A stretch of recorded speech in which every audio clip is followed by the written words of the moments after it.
Thank you very much for joining us here on France 24. In a few minutes from now, Britain's King Charles III will be making his first address to parliamentarians as monarch.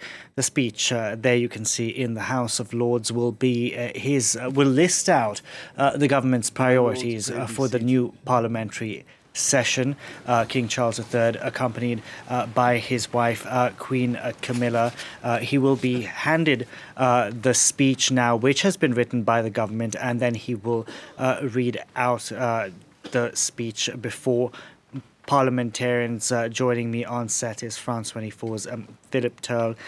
Philip, just before the speech begins, talk us through the symbolism of all of this. Well, this is the first speech by King Charles III. You remember he stood in for his mother, the late Queen Elizabeth II, last year in May for the last King's speech, for the Queen's speech. He was just Prince of Wales then. Now he is going to be doing his first speech today. The lady we see coming here is called the Black Rod. The door is slammed in her face. That is a tradition in the UK to indicate the separation of the monarchy from the government and from the House of Commons. She will knock at the door, it will then be opened, and then the members of the House of Commons will be allowed into the House of Lords, where they will be able to listen to the King's speech. The lady there carrying Black Rod, that's what she's called, is the Lady Usher, and her name is Sarah Clarke. She is there now in the House of Commons, where she is calling on the members of the House of Commons to listen to the King's speech. And that is going to be starting in just a few minutes when all of the members there are settled and King Charles can begin a speech, which is probably going to last, I would reckon, about 15 minutes or so. And he will outline for both Houses of Parliament, the House of Lords and the House of Commons, what the priorities of the government are. And of course, the thing that many people don't know is that the speech is not actually written by the King himself. It's written by the government. So that's the House of Commons, right? What are we seeing right now? This is the MPs from the House of Commons who are now making their way to the House of Lords to listen to the King's speech. The King is in the House of Lords. This is all the Palace of Westminster in central London, the palace where you can see Big Ben on the outside. It's one of the most recognisable monuments in the United Kingdom. So both houses are settled there, and it's just a short walk from the House of Commons to the House of Lords, which is where all the MPs there. The 649 MPs are now on their way to the House of Lords to listen to the King's speech, which announces the new parliamentary session of the year. And this is probably, Delano, going to be the last time that we have a new parliamentary session under Rishi Sunak before the next elections, which are due to be held in the United Kingdom before January 2025. So an important speech, and probably one that I think will outline measures that the Prime Minister will see as vote-catching measures to try to win back support that has gone to the opposition Labour Party. The Conservatives have been in power since 2010, and there is a worry in Conservative circles that the fall in support in recent times may lead to a change of government and the election of a Labour government at the next general elections next year, and that's why we're expecting to see some pretty vote-catching measures announced in the King's speech. When he makes that speech in just a few minutes, you can see Rishi Sunak there talking to the leader of the opposition, Sir Keir Starmer. Okay, so we have the lawmakers making their way there from the House of Lords, from the House of Commons to the House of Lords. The speech is expected to start in a couple of minutes now. But before it does, Philip, the fact that the King doesn't write the speech, doesn't he agree with everything he's reading here? Not necessarily, and that is one of the problems that the King has to put up with, and the Queen before him. And one of the requisites of this speech, which is going to be given by the Lord Chancellor, is that he should not flinch or show any facial expressions which could lead one to believe that he is in favour of some measures or not in favour of others. So now we'll have to listen to what he's going to say. Okay, let's take a listen.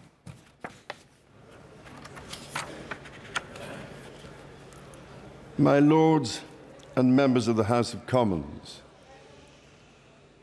It is mindful of the legacy of service and devotion to this country set by my beloved mother, the late Queen, that I deliver this, the first King's speech in over 70 years. The impact of COVID and the war in Ukraine have created significant long-term challenges for the United Kingdom. That is why my government's priority is to make the difficult but necessary long-term decisions to change this country for the better.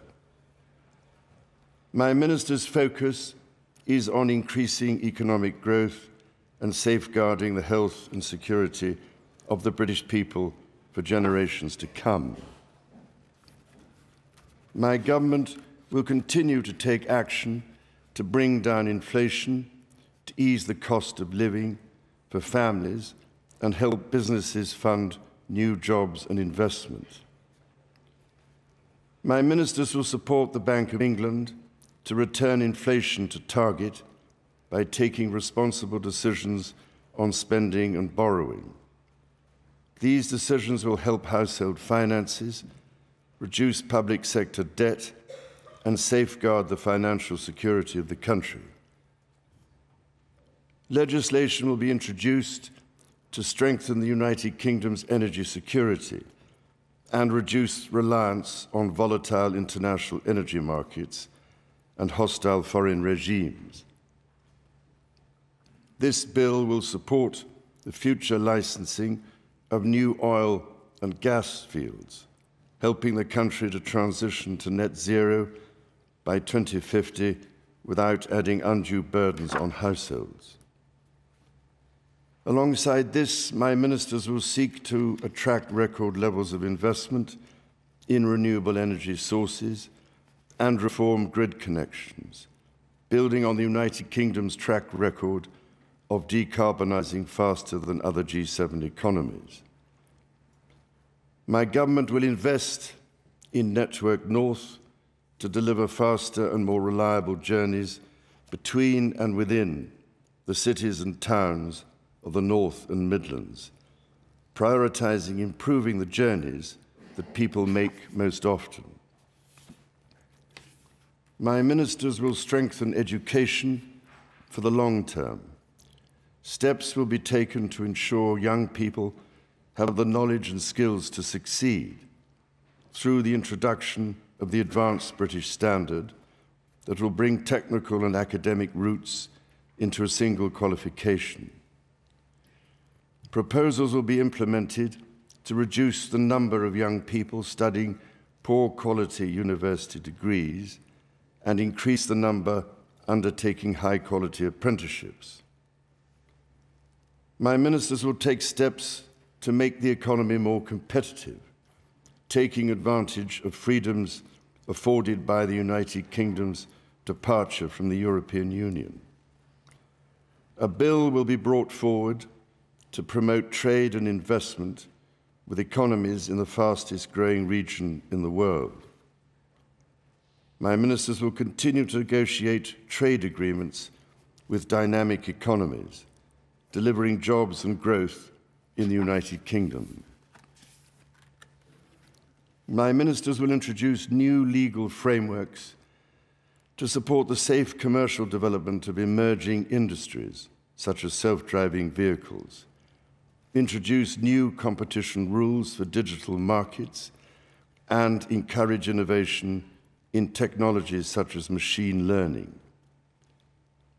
Legislation will be brought forward to support the creative industries and protect public interest journalism. Proposals will be published to reform welfare and support more people into work. My government will promote the integrity of the Union and strengthen the social fabric of the United Kingdom. Working with NHS England, my government will deliver its plans to cut waiting lists and transform the long-term workforce of the National Health Service. This will include delivering on the NHS Workforce Plan, the first long-term plan to train the doctors and nurses the country needs, and minimum service levels to prevent strikes from undermining patient safety.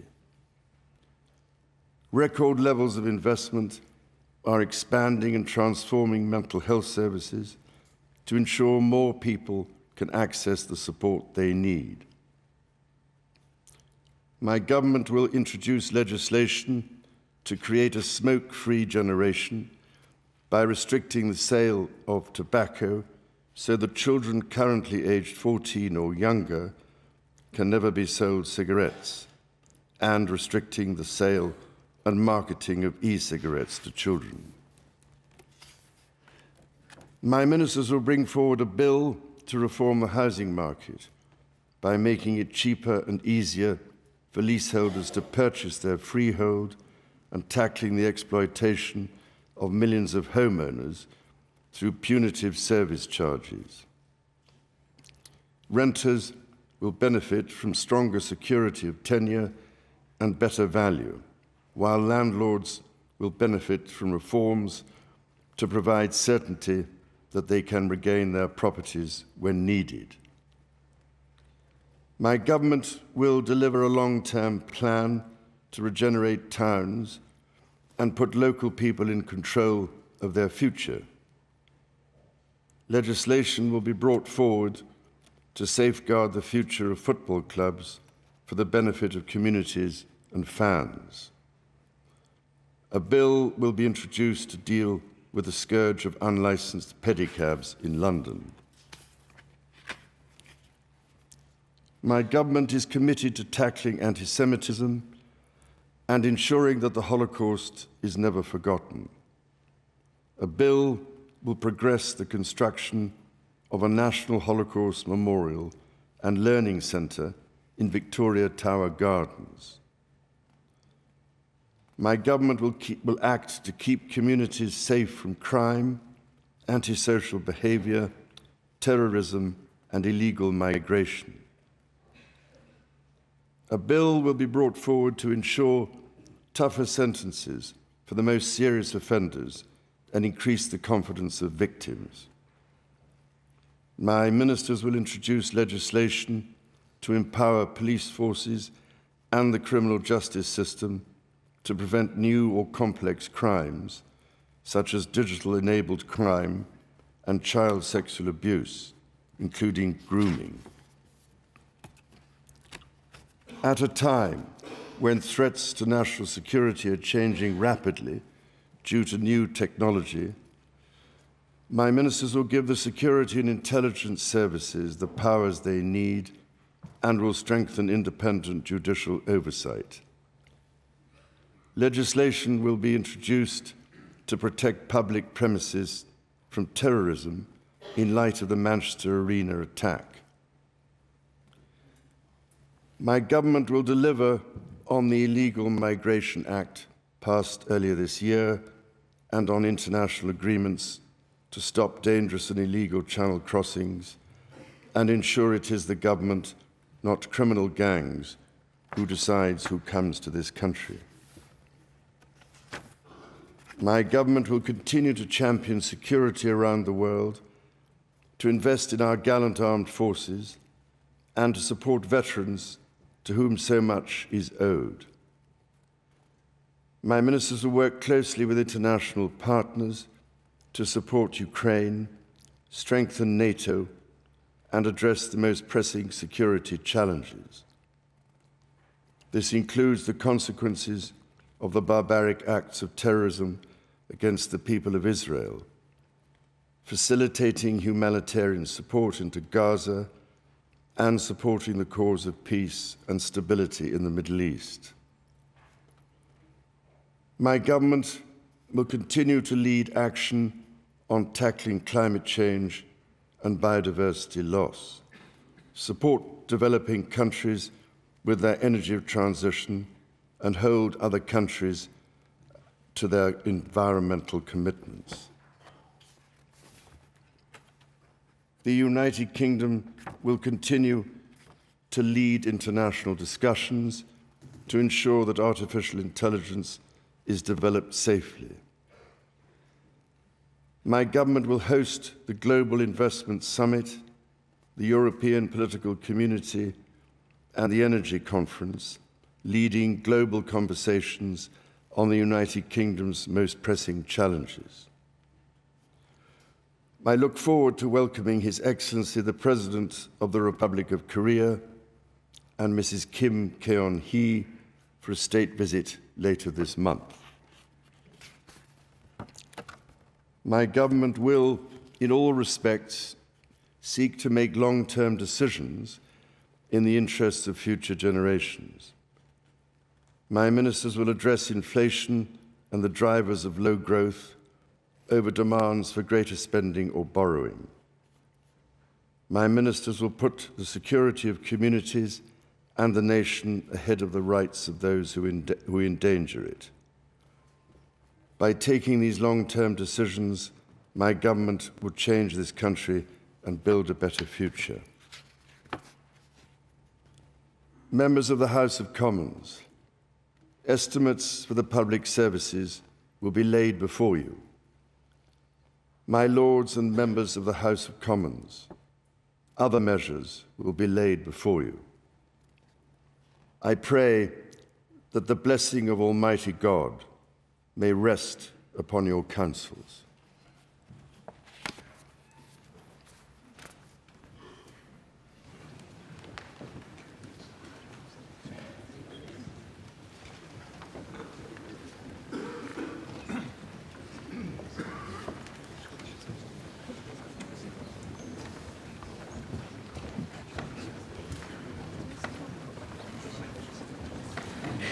You were listening to Britain's King Charles III making his first address to parliamentarians as monarch. He said his government was focused on increasing economic growth and easing the cost of living crisis. Now, the speech at Westminster outlined the government's priorities for the new parliamentary session. The government is also expected to promote trade and take advantage of Brexit freedoms.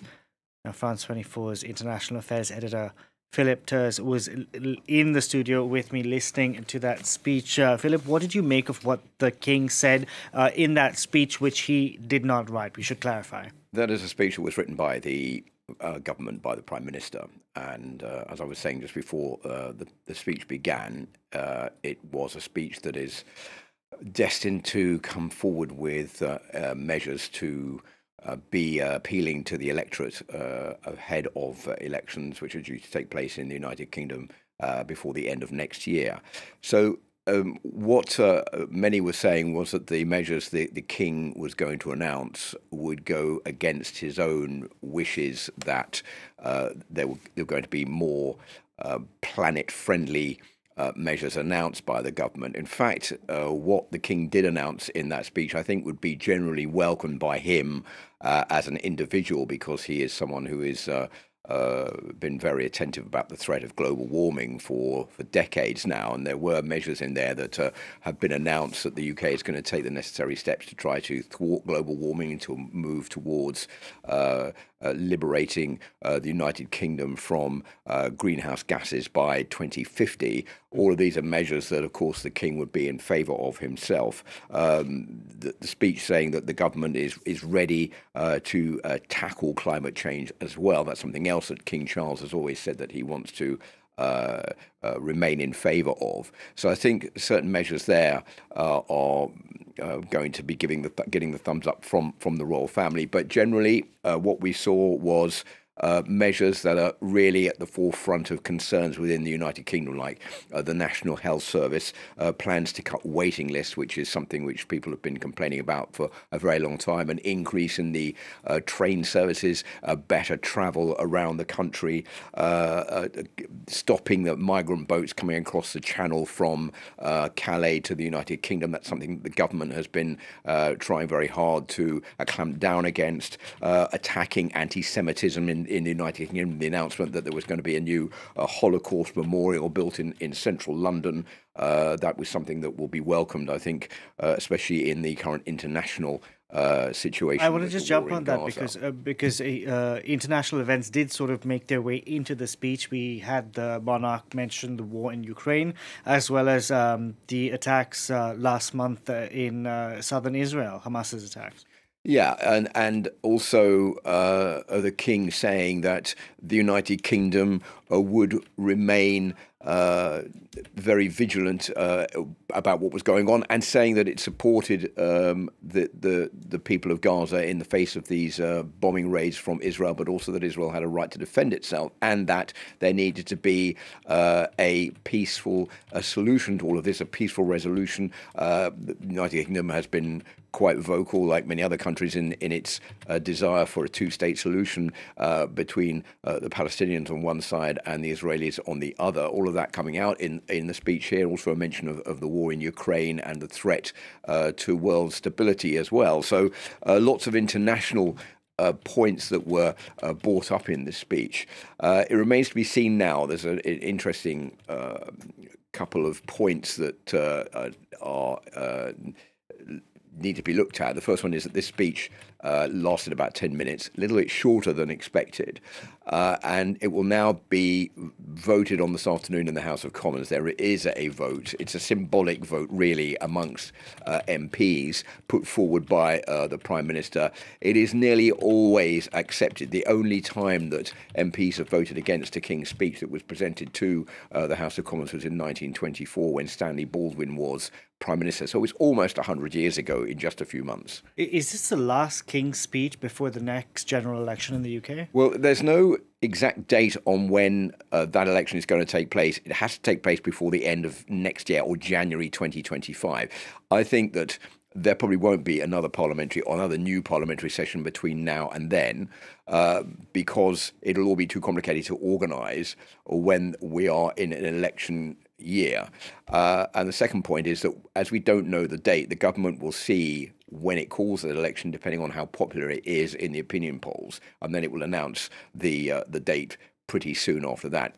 Britain normally holds elections in the month of May, but there have been in recent years times when those elections, like for example in 2019 when Boris Johnson received a landslide election, was in December. So there is reason to think that this next election could take place at the end of next year, or at the very latest in January 2025.